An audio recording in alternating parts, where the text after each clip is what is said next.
Hello friends, आज हम बात करेंगे अपेंडिसाइटिस के बारे में। जो अपेंडिक्स की बीमारी होती है उसके बारे में। तो अपेंडिक्स में क्या होता है कि सूजन आ जाती है और सूजन आके उसमें फिर इन्फेक्शन होके मवाद बन जाता है। तो इसी को हम लोग अपेंडिसाइटिस या अपेंडिक्स के अंदर एब्सिस बनना कहते हैं। इसका अगर हम लोगों ने सही टाइम पे इलाज नहीं किया, इलाज नहीं हुआ, तो अपेंडिक्स में रैप्चर होने के भी चांसेस रहते हैं। अपेंडिक्स फट जाती है और उसके वजह से इन्फेक्शन पूरे पेट में फैल जाता है। इसमें 48 आवर्स के अंदर, 48 घंटे के अंदर उसमें ऑपरेशन की खास जरूरत होती है, नहीं तो जान का भी खतरा होता है दोस्तों।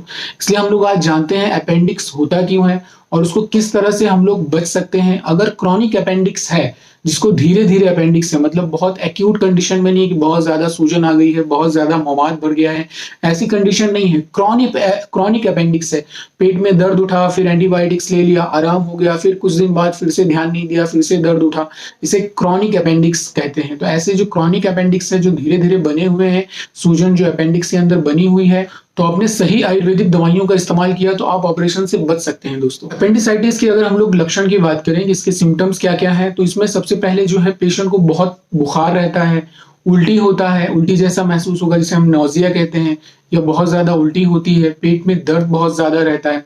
खास करके ये दर्द पेट में नीचे के हिस्से में होता है, दाहिनी तरफ नीचे के हिस्से में। तो जहां पे अपेंडिक्स है उस जगह पे दर्द बहुत ज्यादा होता है। अब अपेंडिक्स होता क्या है दोस्तों, जो बड़ी आंतें हैं और छोटी आंतें जहां पे ज्वाइन होती है, तो वहां एक पूंछनुमा एक चीज बना है जिसे हम लोग अपेंडिक्स कहते हैं, और इसी में जब सूजन हो जाती है तो उसे अपेंडिसाइटिस कहते हैं। जैसे आपने जाना उल्टी हो रहा है, बुखार हो रहा है, भूख नहीं लगता है, कूदने पे या कूद रहे हैं या प्रेशर पड़ रहा है उस जगह पे, तो अपेंडिक्स की जगह पे दर्द होगा, मतलब दाहिनी और तरफ और नीचे की तरफ पेट में दर्द होगा। इसको डायग्नोज करने के लिए हम डॉक्टर्स कुछ साइन का इस्तेमाल करते हैं। इसमें फर्स्ट है रॉसिंग साइन। इस साइन में क्या करते हैं कि पेट की बाईं तरफ जो है, नीचे की तरफ हम पेट में दबाते हैं। तो इस जगह अगर दबाएंगे तो वो अपेंडिक्स के ऊपर भी प्रेशर पड़ेगा, तो वहां पे अगर अपेंडिक्स में पेन हो रहा है तो ये अपेंडिसाइटिस के जो पेन है वो पॉजिटिव हम लोग डायग्नोसिस मानते हैं इसको। दूसरा है दोस्तों इसमें स्वास साइन। इसमें क्या करते हैं हम लोग, पेशेंट के दाहिनी घुटने के ऊपर प्रेशर देते हैं और पेशेंट को कहते हैं कि जैसे ये घुटना है, यहाँ प्रेशर दिया, और पेशेंट को कहते हैं कि पैर उठाए। अगर वो पैर उठाता है, हम नीचे की तरफ प्रेशर दबा रहे हैं और पेशेंट पैर ऊपर उठा रहा है, इस तरह अगर उठाता है तो उसको अपेंडिक्स की जगह पे पेन होता है। तो अगर ये पेन हो रहा है तो ये पॉजिटिव साइन है। अगर जहां भी बॉडी के अंदर इन्फेक्शन है तो WBC काउंट क्या होता है, बढ़ जाता है। इसमें दोस्तों हम लोग एक्सरे कराते हैं, CT स्कैन कराते हैं। अल्ट्रासाउंड कभी कभी पता बता देता है कि है, कभी कभी उसमें अल्ट्रासाउंड में दिखाई नहीं देता है, तो इसलिए एक्सरे और CT स्कैन ये ज्यादा ही भरोसेमंद जांच है। इसमें 15% केसेस में ऐसा भी होता है कि सारी जांचें नॉर्मल होती है, लेकिन पेशेंट को दर्द बना हुआ है, जो हम लोगों ने साइंस बताए वो सारे पॉजिटिव आते हैं, तो फिर हमारा डायग्नोसिस होता है कि इनको अपेंडिक्स होने के चांसेस हैं। अगर एक्यूट कंडीशन में है तो उसके लिए तुरंत एंटीबायोटिक्स जाएगी और फिर ऑपरेशन की जरूरत पड़ती है।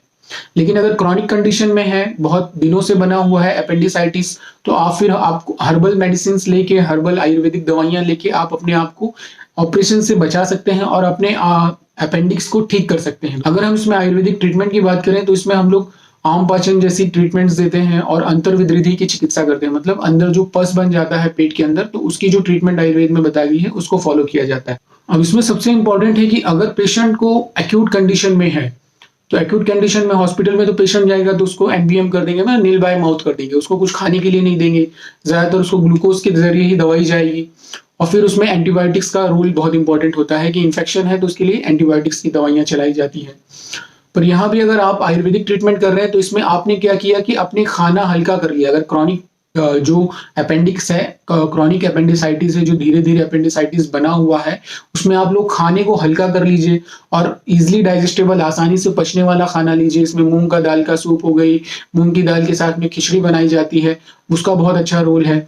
फिर कुछ घी है, उसका भी यूज किया जाता है, जो डाइजेस्टिव भी है। ऐसी दवाइयां उसके अंदर हर्ब्स डाली जाती हैं कि जो डाइजेस्टिव है, खाने को पचाता भी है, लैट्रिन को ढीला भी करता है कि आसानी से लैट्रिन बाहर निकल जाए, और घाव को भरने में भी मदद करता है। तो ऐसे घी का भी हम लोग इस्तेमाल करते हैं। इसमें वरुणादि घृतम है, चांगेरी घृतम है, ऐसे बहुत सारे घी प्रिपरेशन है, उनका इस्तेमाल किया जाता है। अलग अलग कंडीशन के हिसाब से, अलग अलग पेशेंट्स के हिसाब से अलग अलग ट्रीटमेंट होते हैं आयुर्वेद में। ये आयुर्वेद की एक खास बात है।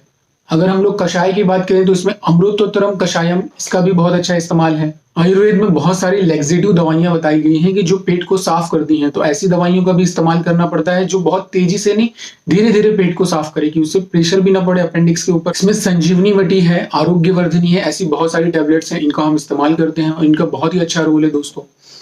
तो पेशेंट्स की कंडीशन देख के उसके हिसाब से इसका ट्रीटमेंट डिसाइड करना पड़ता है।